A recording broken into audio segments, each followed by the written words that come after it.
Biggest problem with summer around these parts is the lid. That's right, it's the hair. We know what humidity does to it. My hair just gets bigger and bigger as the summer goes through. And what do you do with it? Well, we have solutions for you. Of course, Carmen. That's where we here at WACH Fox go to tame our tresses, and we're going to give you some hints on how to navigate the summer. So this is Ryan Donahue. Are you a hair designer over at Carmen?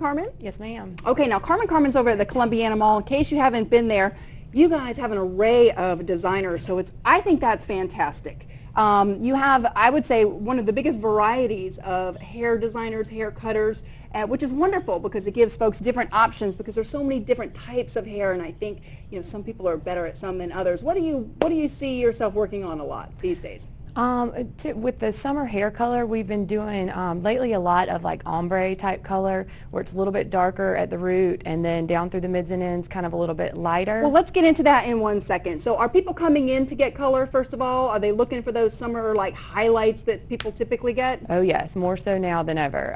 Everybody's kind of brightening up for the summer, wanting to feel a little more beachy, I guess. Okay, so now let's talk about that. So I went in and I was talking to Tiffany, who will be with us a little bit later, and I said, well, I'm ready for my summer highlights. And she said, oh no, ombre is what's going on right now. That's on trend. So once again, and she said, you already have it. And I said, I do? Because these are just last year's leftover highlights. She said, oh no, this is what it is. So let's talk about it. We'll take some closer looks.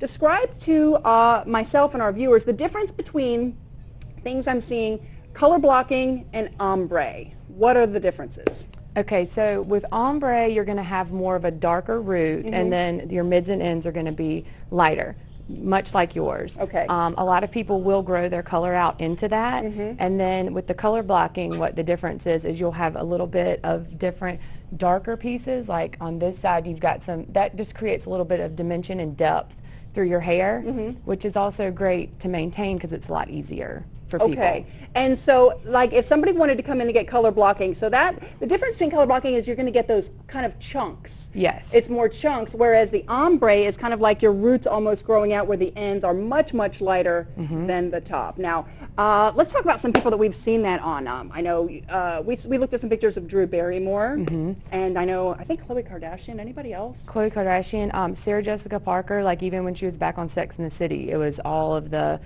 just it's almost like it's brighter around the face through the mids and ends, so it just really brightens the face. People with darker hair like you and I, it just really softens your facial features, gives you some brightness. So are people doing the, kind of the old school highlights where it's like from the root and like what I call stripper stripes? You know what I'm talking about. Y'all know what I mean, where it looks kind of like you're like, oh, that looks a little bit trashy. Yeah. You know what I mean? Yes, I definitely know.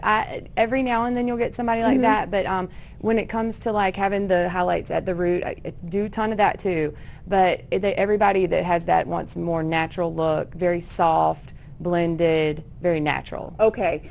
We have another example of color blocking. Tracy is with us today. Tracy, if you would join us for a moment, and if actually you would sit down and face in the other direction so we can see the back of your hair, even though you're gorgeous and I love you to pieces. Let's talk about what's going on back here and why this is on trend. Okay, Tracy has more of a color block underneath.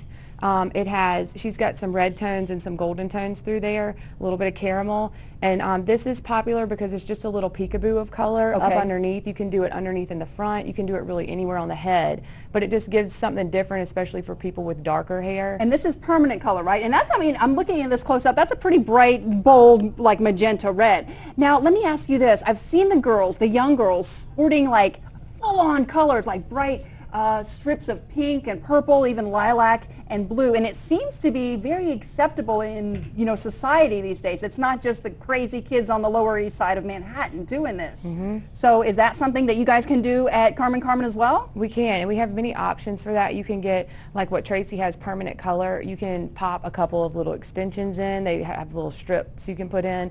They have color chalk you can use. And the chalk washes out in your next washing, so that can be temporary. You can really play with that, right? Definitely. It's a lot less of a commitment, and so you're not damaging your hair at all. So a lot of people are funny about that. So yeah, chalk is non-committal. So are the extensions. Fantastic. Now here's what I love about Carmen. When you go in there with your idea, they're going to guide you in the right direction. They're not going to let you do anything crazy that you're going to be unhappy with when you leave. Absolutely. All right. We're going to come back in a few minutes. We have to talk about hair treatments and hairstyles for the summer as well. You guys stick around.